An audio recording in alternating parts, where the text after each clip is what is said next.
Muy buenas, en el vídeo de hoy os vamos a hablar del nuevo cilindro de Quattrini M1L60S, un cilindro que os aseguro os va a gustar. Veámoslo.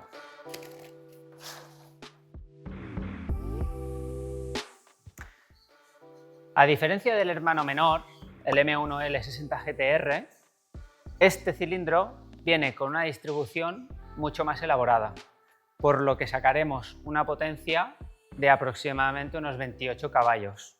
Es de carrera 51, diámetro pistón 60, tenemos un cilindro de unos 144 centímetros cúbicos.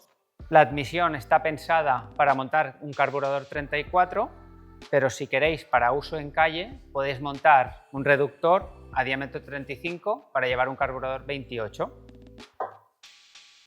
Como evolución tenemos una caja de láminas que en vez de llevar el tope metálico está realizado por lo que el fabricante lo llama balestrini. Incluye todas las juntas para su montaje y además viene con un colector para poder separar bien el escape del propio cilindro. Otro dato a tener en cuenta es que en vez de tener la típica culata de bujía lateral, en este caso se ha optado por montar una culata de bujía central. Tenemos que tener presente que tendremos que hacer el agujero en el cubrecilindro y tapar el agujero anterior. El fabricante destina muchas horas en la evolución de este cilindro y nos dice incluso la carburación con la que tenemos que partir a la hora de montar este kit. En cuanto al pistón, es de diámetro 60, monoaro. Entre otros datos tenemos la campana idónea con el carburador, el chicle de altas, que en este caso recomienda entre un 175 y un 180, el chicle de bajas, el emulsionador. Luego, como dato característico, tenemos que el fabricante recomienda ir al 4% tanto en el rodaje como en sus sucesivos usos.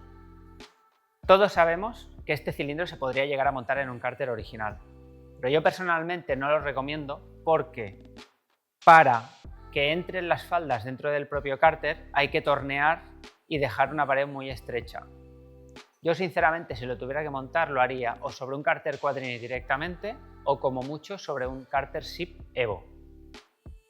El fabricante comenta en las instrucciones que ha destinado una infinidad de horas a evolucionar este cilindro, por lo que recomienda encarecidamente que se monte sin hacerle ninguna modificación. Personalmente, si lo tuviera que montar, así lo haría, porque este cilindro, la verdad, tiene unos acabados increíbles.